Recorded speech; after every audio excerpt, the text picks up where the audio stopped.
Hello, hello, hello, and welcome to another session of Own Your Yes. I am your host, Valera Wilson, and this is our weekly conversation where we get to hear from ambitious, successful women who are sharing their struggles and lessons learned on the way to that success. I am so excited today to bring to you Tasha Helm. She is a fintech executive and tech inventor who really we're going to talk today about giving yourselves permission to change directions. And I love this topic because one, as women, we are known for being multifaceted and multidimensional. And so I'm loving this topic already. I'm excited to have Tasha share with us how she's done that in her own professional and entrepreneurial journey. Thank you so much, Tasha. Thank you, Valera, for this opportunity to share a little bit of my experience and part of my journey. Absolutely. So I teed it up, but feel free to tell everyone what it is that you have, or what do you do? So currently today, I am a fintech executive by day, and I say an entrepreneurial-minded person 24/7. So I do have the privilege of leading continued content development and programming for strategic D&I and philanthropic initiatives. With that responsibility, it includes enhanced feature and functionality for improved global user experience and engagement.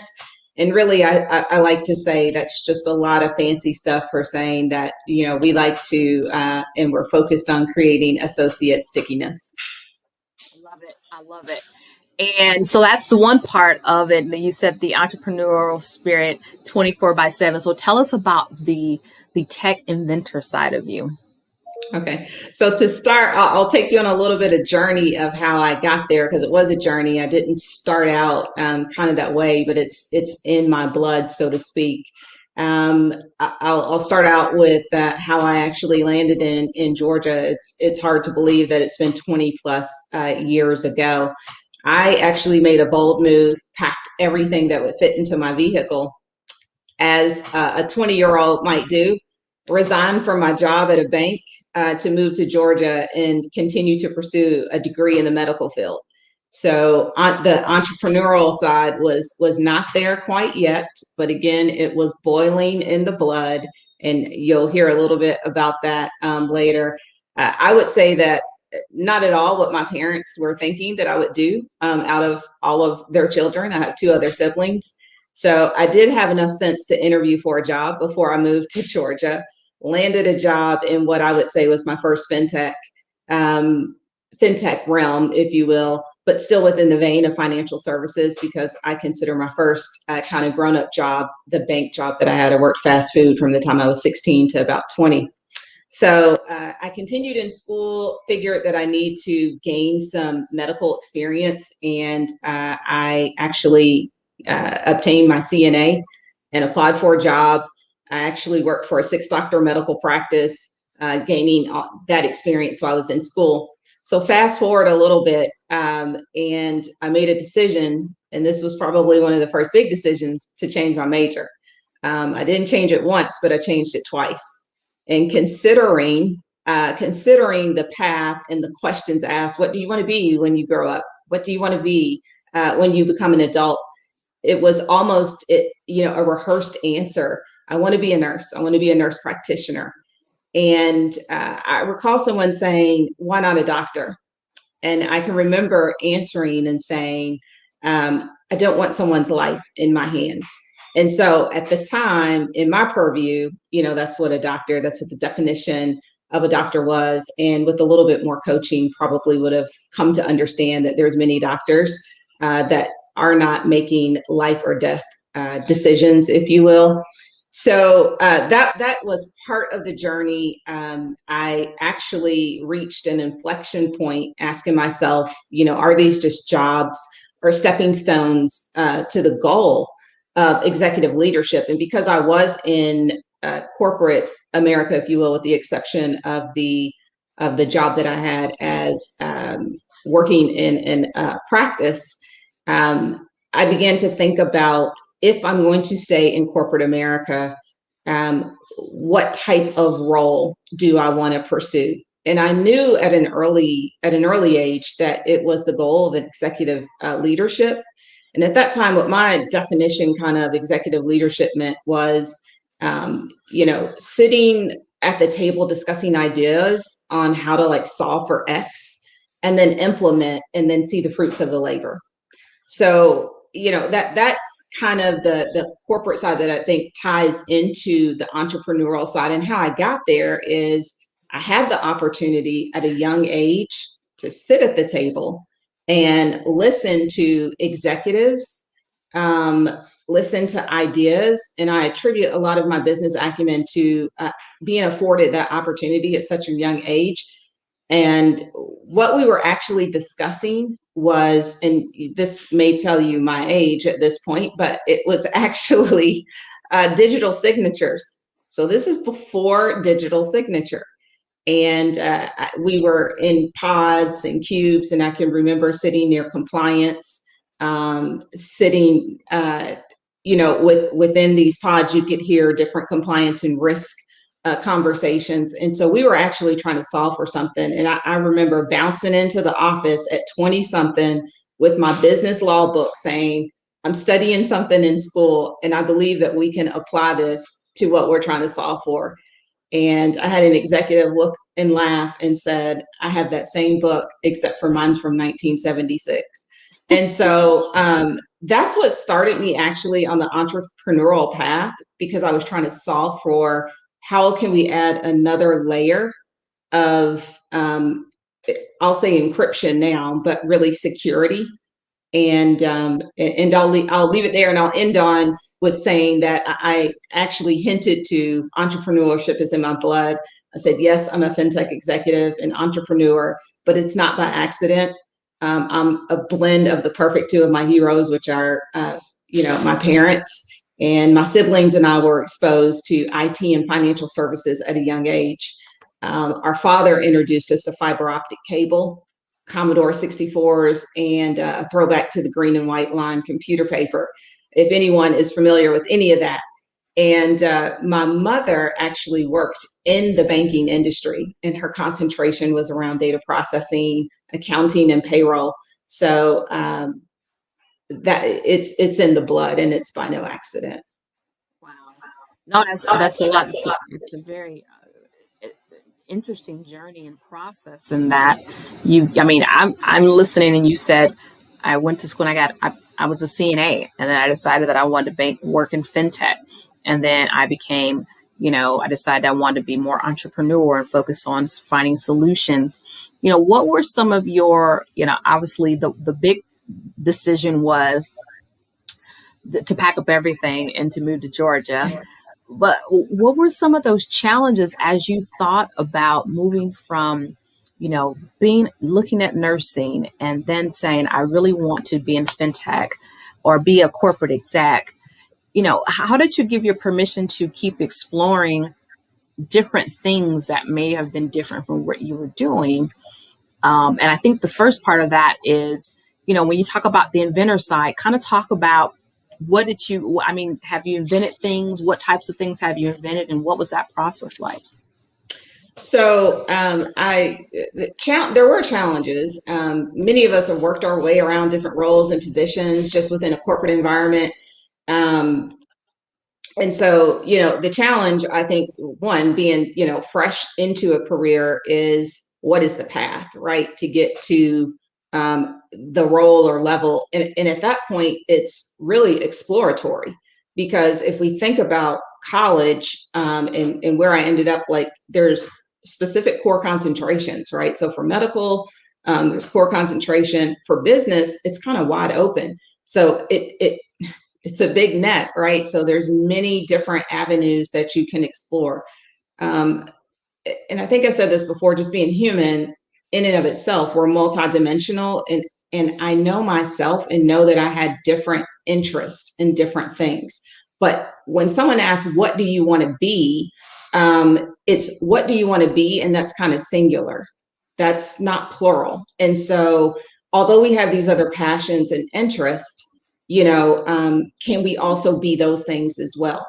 And so the permission, I would say that one, being naturally curious is part of just the core of who I am. My mother would tell you that I should have been an attorney because I always want to get to the why and understand the why. But there are times when we don't choose the change and the change chooses us, or someone is making a change that impacts us.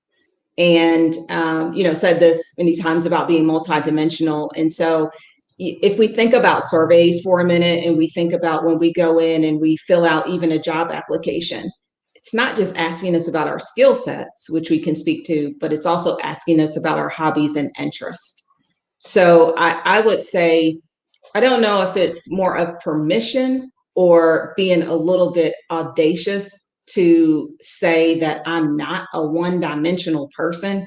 If you show up as your true self, you know that there are skill sets that will pay the bills. There are passions that maybe you can turn into a business, I would say.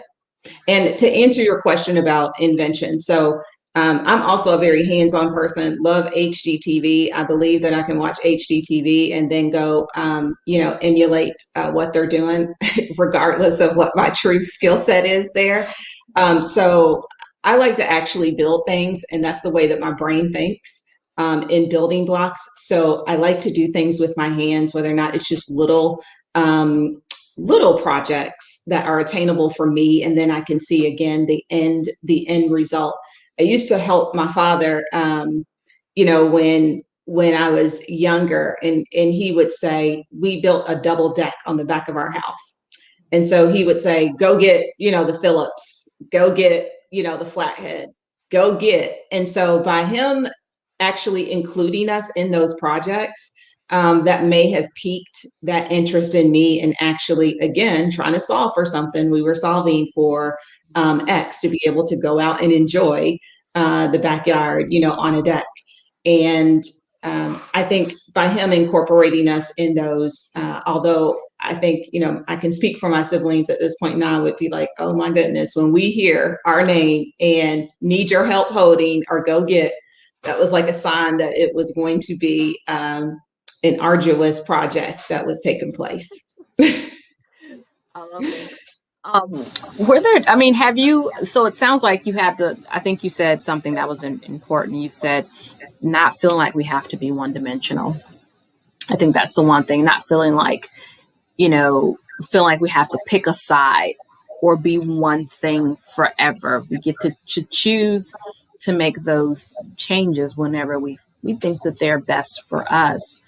I believe that sometimes the fear of change can keep us from exploring those other things because perhaps maybe we don't feel like we do very well at that thing. How have you had to view change in order to excel in maybe areas that were new or unfamiliar to you? So, and I'm glad that you said that, because change is difficult when we feel like things are flowing and it's very comfortable. Um, I'll use a term here that many of us are familiar with, which is imposter syndrome. Breaking the chains of doubt and fear and uncertainty. To me, it's all interrelated with imposter syndrome, because, like you said, there are strengths, right? Like, I know that, science comes naturally for me, but, the function of really, like, a spreadsheet may not be my forte. And if I'm going into a job, where there's a responsibility of formatting or, putting in functions, then now I'm going to have to, and this is what I've done to kind of build my arsenal, because we're not always, the sharpest tool, I would say. But I think we have to think about, are we going to allow ourselves to be outworked? And so for some of us, I think that we have to study a little bit more. We got to research a little bit more, Google a little bit more, shadow. But I've had to embrace change also from a different aspect as well, because to your point of fear, sometimes we can be also in situations where we're want to embrace the change, even when the psychological safety part has been challenged. Meaning, if I'm open, will there be a consequence? that's later used against me in some form or fashion. So often, our professionalism is challenged, put to the test. And even when my E and IQ, are not processing at the level that maybe they need to be processing, depending on the change, positive or negative, I think we just have to allow ourselves to process the change and feel our feelings. Something that I'm still, learning to do as we continue to grow. But we've been conditioned to really think that being vulnerable or showing emotion is sensitive or weak. So I think, in order to excel, there is a circle of influence, there's a circle of trust. In order to excel, we've heard this, anyone that's been in business as far as champions and sponsors, and really just, I think, feeling safe enough, to maybe say, you know, I'm trying to grow into this skill set and being honest with needing to understand and feeling comfortable with raising your hand to ask a question and not defining a teachable moment as a source of inadequacy. And I think that's how sometimes a lot of us can feel, is that if we don't know, we're afraid to ask because we're afraid of feeling inadequate, or even trying to step into that, stretch role. Oh, I don't know. I don't know if I have all of the, skill sets. Whereas, and I'll say this, men, look at a job, and I'm going to go after it, right? And women will tend to be, and this is not all, will tend to be a little bit more reserved and say, I need all 8 of these, qualifying factors in order to even be considered. Absolutely. Now you're hitting on the nerve here, as folks are responding. And you're absolutely right. You touched on a lot of things that I think are really important. One, imposter syndrome. And it's interesting because, I like to say, and I've written articles about this on LinkedIn, and even in keynotes, I talk about the fact that oftentimes imposter syndrome is triggered more often when we're encountering change or something new, which makes sense because it's something new. We don't know it. It's not our strength. It's not our area of familiarity. And so that stretching doesn't always feel good. It's uncomfortable. But to your point, I always say that let's attach it as, I call it, growing pains. I wrote an article about that specifically, Yes. not calling it imposter syndrome, but it's growing pains. It's really, I'm learning and growing into something new. It doesn't feel good, but it doesn't mean I'm inadequate. It means I'm learning and growing. Right. And I think you brought up a really good point to when we can see the change as that, as it's a process of learning something new and not that we're inadequate. I think that's a powerful distinction that allows us to embrace change, as uncomfortable as it might be, to move into something different, explore something new, know that we won't have all the answers. Right. It's okay because we're not supposed to. I mean, no one expects a newborn to walk coming out the womb, right? So we're newborns in certain areas that we're exploring, and that's okay. We have other strengths that we have demonstrated, tremendous and phenomenal capabilities. So I love that you brought that up, that it's a process and we have to give ourselves that permission, because that to me is the biggest part of being willing to explore and give ourselves that permission. Question for you, like, I mean, with the different things that you have done, and have there been times you felt like I'm doing too much, or I'm all over the place, or have you ever had to, and if so, have you had to address those moments, in what ways? Because I think sometimes, as when we think about external feedback, or we think about what other people might say, it's like, well, what are you trying that too? And what are you doing that? And so sometimes those perceptions might keep us from exploring our own sense of what maybe I'm all over the place. How have you had those moments, and then how have you had to handle them? Definitely, because that's just being human, right? Where there have definitely been times where I felt like I'm doing way too much.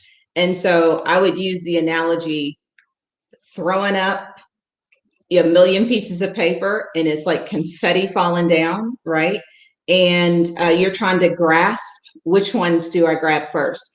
But I want to kind of piggyback off of something really quick, because I think part of that also is, when we're trying to figure out what we're doing, because you're interested in many things does not mean that you're indecisive.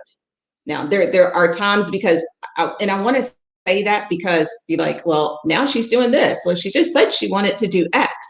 But if you take the time to get to know someone, then you may understand that they're, interested in many different areas, and maybe they're just trying to hone in and maybe sharpen some skills in different areas, even if it's from a fundamental understanding. But what I will say is, and before we started, I'll share this. You saw my son's head in the background of this of this event. So pre-pandemic, we were wearing multiple hats. Post-pandemic, for many of us that are juggling work from home, virtual school, if you have multiple children, it's even that many times more compounded. So I would say I personally learned from an experience many years ago that had me on a forcible timeout, because it was too much that was going on at one time. And from that one experience, there was kind of like a, come to Jesus moment, if you will. I am not Superwoman. I will not wear the veil of one. I will not pretend to be. I know what my limitations are. And I have to work within the confounds of my limitations. What someone else is doing, the pace that they're moving, the realm and level that I'm operating on, it could be too fast. It could be too slow for some, vice versa. But, I address those moments by taking forcible breaks. And it's one thing that I've said to my sister. I think I actually see my sister tuned in to this event, is that I tell her I take a forcible break. That means that no, we don't have breaks. Most of us don't. Like if we're in a corporate environment, we come in, we know what we need to do, and we do it. Sometimes, I walk away, and that really does work. We hear that a lot of times. Walk away for a second. Take a deep breath. Sometimes I even lay down, because I am the hardest person on myself, and I'm going to push myself to the nth degree. So the most important thing that I will say here, though, is I carry two things with me every day on the left and right, and that's grace and mercy. And I lean on my faith. So that I would say is outside of any type of advice, probably that's in a corporate professional, but that's what I lean on. Very, very real. I love it. I love what you said. You said, sometimes people think that because we're interested in a lot of different things that maybe we're indecisive. And I think that's so true, is that sometimes people can make you feel like, well, because you haven't figured it out yet, that there's something wrong with you. And that's to each its own. But what I think is interesting is that we have to give ourselves permission to explore. Right. And if we never take the time to really, and it doesn't mean you go out and start, for example, a new business every week. It doesn't mean you go out and start a new job every year. Right. But if you can't take the time to go inward and really start to explore, what do I really like now? Because that changes over time. What I really want to learn now, because that changes over time as well. And really embrace that. I think some of the best inventions, Tech Inventor, have come from people exploring and testing things, right? Well, there's always a saying that, like Edison says, he tried to figure out, he didn't fail 1,000 times. He figured out how the light bulb didn't work 999 times, right? So there's when we shift our perspective, perhaps to say, well, I'm changing the direction to explore this, and maybe it doesn't work, and be okay with that. It doesn't have to end up as being the thing, but it could be the thing that leads us to the thing. And I think that's such an important piece of it. And then you said forcible breaks. Like that's a hashtag all by itself. Like, we need to take a forcible break, because if we don't, life will cause us to take those breaks and tell us like, no, it's not an option now. You have to take this. And so I love that you said that, because we have to give ourselves, I call it now, taking a moment to think, so that when I step back into something, I'm doing it even better, faster, and more decisively. Right. I love that. I love what you said there. Clear your mind. And then if I can just say really quick, because we talked about the indecisiveness and being multidimensional. Most of us have transferable skill sets. So picking a side may become relative at some point. It shows up like blending incorporating, complementing, a culmination of. So I would say exactly what you just stated. You know, sometimes you don't know, you think that you want to go into this field, or you think that you want to work in this area and start building a career. And once you get in, it's not what it was all cracked up to be or what you thought it was going to be. So I would just, to add on to that. I love that you brought that up, though. And I think I would ask you, is like, when you look back, do you see how one skill that might have seemed irrelevant at that time actually helped you thrive in another area later? I mean, when you kind of look collectively back at what maybe have seemed as irrelevant or unrelated experiences. Definitely. I will say word problems, without a doubt. I can remember being in school, and I did not like word problems. I can see myself, struggling with figuring out the word problem because all the details seemed to not be there. All the facts were not provided. And then later I understood this is a great way to build deductive reasoning skills and problem solving skills, which are skill sets of an entrepreneur, because you're trying to find out, you're trying to solve for X for a lot of times. Maybe there's an issue or problem. And so here we are today, and, everything to me is like a word problem. And again, that's how my mind works in building blocks. And so I tend to engineer solutions to issues. And so like we could hashtag that and say, word problems matter, because for me, something that I was not fond of became something that kind of, I'm centered around. That is so, so important. I mean, literally, when I look back at those jobs that I absolutely abhorred, in my career earlier, and I fast forward to now, I'm like, oh my God, I'm using all of those things and those skill sets now.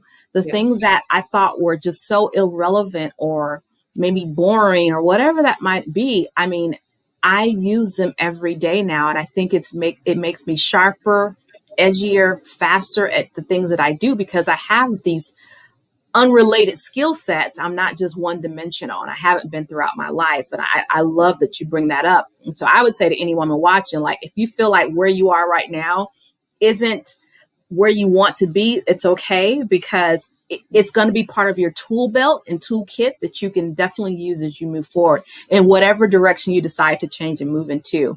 I know we're right 1 minute before we're going to end. Tasha, tell us, what are maybe 2 things that you want any person watching this later on, or that we've got folks on live, about giving themselves permission to change directions at any point in time? So hard to stick for 2, but I'll say operate in your gift, because, you are set apart. So we'll just say that no 2 people think alike. And so diversity of thought should be embraced. Know that you are different, and it is okay. Do not allow yourself to become diluted. Define what success means to you, because what success is for Valera may not be what success means to Tasha. And, if I start trying to strive for someone else's success, then, you could find yourself failing at that point or being disappointed. And it's okay to fail, because we're all going to fail at some point. It's how we come back. I would say get some bounce in your legs, because you are going to need to leapfrog the naysayers, because there will be naysayers. There will also be a circle of influence and trust that will also be deliberate on how they help you navigate to the next level. And the last thing that I'll leave on, give yourself some grace, but also be the woman for women that are listening who fixes another woman's crown without telling the world it was crooked. And I know that we've all heard that before, but be empathetic, be an active listener, and then cultivate what you're passionate about. I love it, love it, love it. Thank you so much, Tasha, for sharing your Thank you. wisdom and your insight with us. We've had some great comments and feedback coming in from people watching. And to everyone that's watching, absolutely give yourself permission to change directions. You have one life, but you have multiple things in this life that you get to explore. Make sure that you join us here next Thursday, 12 p.m. Eastern, 12 to 12:30, for another session of Own Your Yes. And also stay tuned, because I will be inviting you all, women, every woman to take part of Women's Workplace Confidence Survey that will be sent out June 2nd. I hope I have that date right. Really to capture our challenges, struggles, and opportunities for solutions in the workplace to help us thrive and be our best. So stay tuned for that. But in the meantime, join me here next Thursday. Thanks for watching. Thank you. Thank you, everyone. Have a good rest of your week ahead.